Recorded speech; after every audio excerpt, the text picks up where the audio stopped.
Olá, amigos e amigas da Comissão de Estudos em Falência e Recuperação Judicial da OAB de Campinas.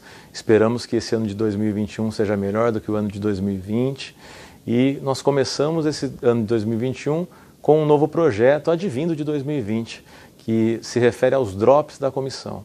O ano passado a gente começou esse projeto pegando pequenos trechos dos eventos online que nós fizemos, colocamos nas redes sociais para que as pessoas depois fossem até o YouTube para verem os conteúdos completos.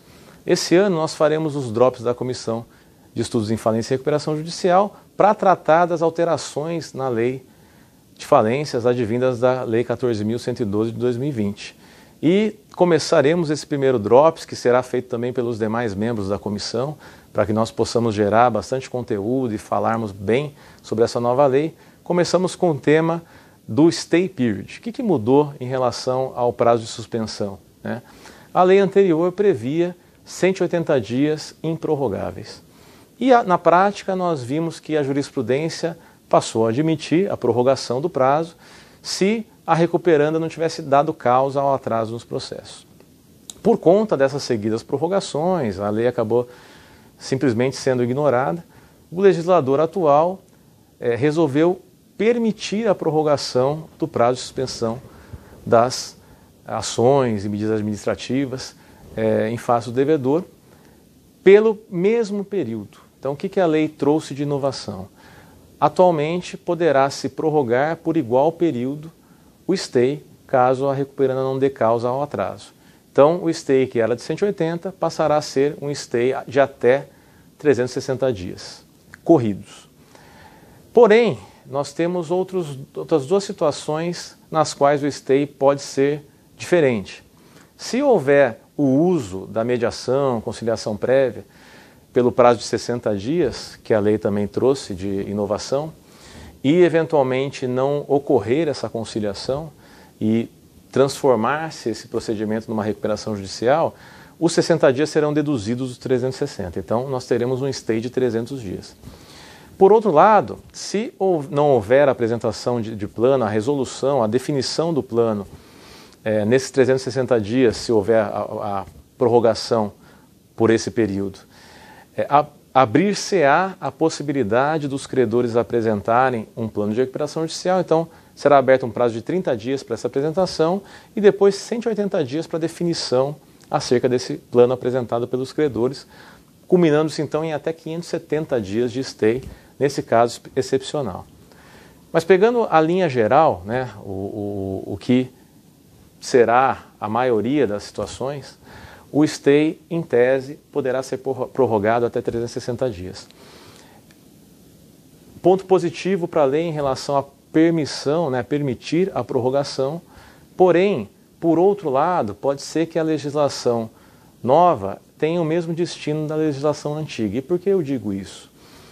Baseando-me no estudo do Observatório da Insolvência, a segunda fase do Observatório da Insolvência, estudo da ABJ com a PUC de São Paulo, muito bem feito, no qual pegou-se 906 processos e analisando-se esses 906 processos do Estado de São Paulo que tramitam em varas especializadas e não especializadas, viu-se que a mediana de trâmite até resolução, deslinde, aprovação ou rejeição do plano é de 517 dias.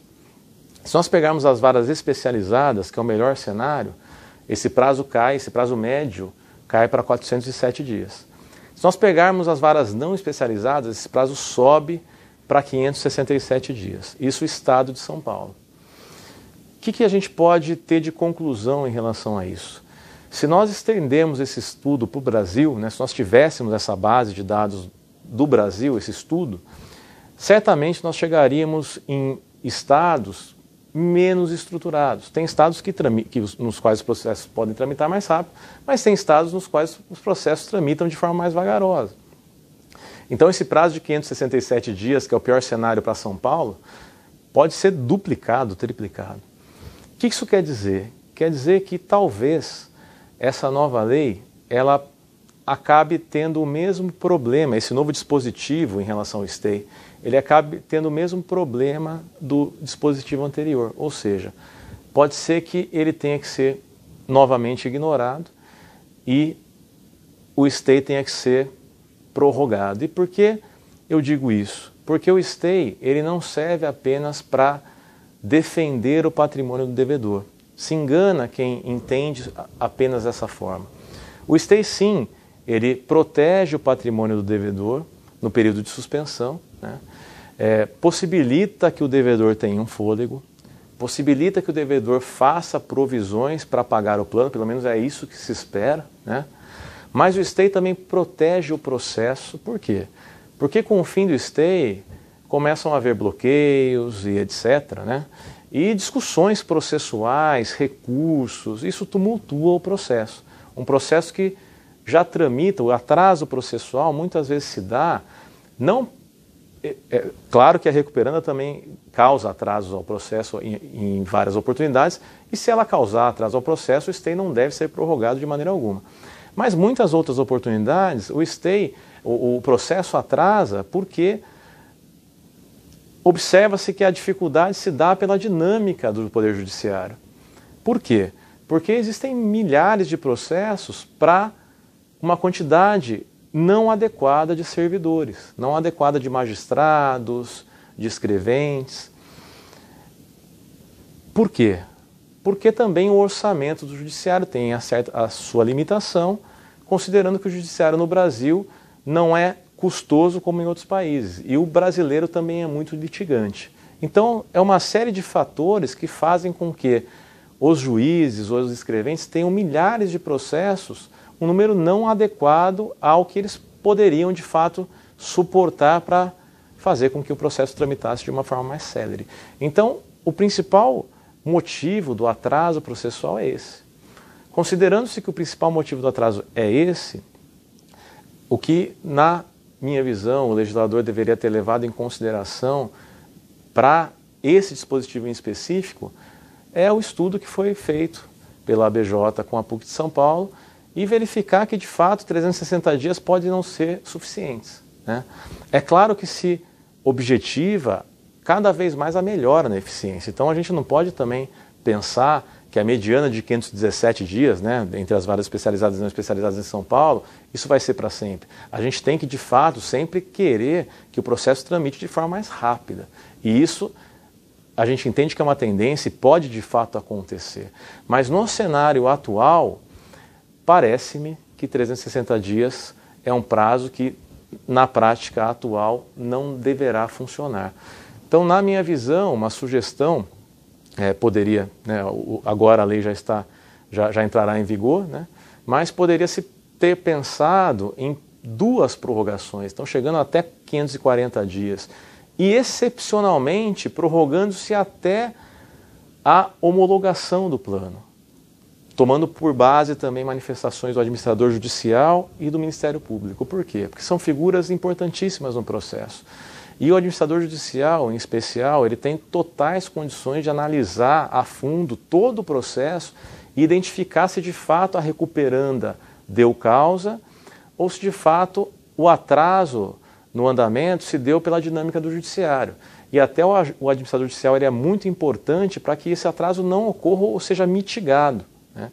Para que ele esteja sempre em conjunto com o cartório, em conjunto com o juízo, sinalizando o que pende de decisão, etc., para que o processo tramite de forma mais célere. Mas essa postura do AJ, ela não é suficiente porque no final do dia é o judiciário que de fato vai fazer o processo caminhar. Então a postura do AJ ela ajuda muito, né? A gente vê nos processos nos quais o AJ tem essa postura, de fato se tem resultado na celeridade, mas mesmo assim ainda se depende do judiciário. Então um dispositivo que previsse a prorrogação por 2 vezes, e eventualmente até a prorrogação até a homologação, em casos excepcionalíssimos, mas com a manifestação do AJ e do Ministério Público, poderia ser mais adequado para que a nova lei não tenha, pelo menos esse novo dispositivo não tenha o mesmo destino do anterior. Porém, é importante ressaltar novamente, é uma evolução porque minimamente já prevê a prorrogação, o que não era nem previsto na lei anterior. Espero que vocês tenham gostado dessa análise rápida do stay, né, de todas as modificações que nós tivemos sobre esse dispositivo e espero que acompanhem os próximos drops nos quais nós traremos, tanto eu quanto os membros da comissão, como eventualmente convidados, outros conteúdos muito interessantes a respeito da nova Lei de Falências e Recuperação de Empresas. Muito obrigado.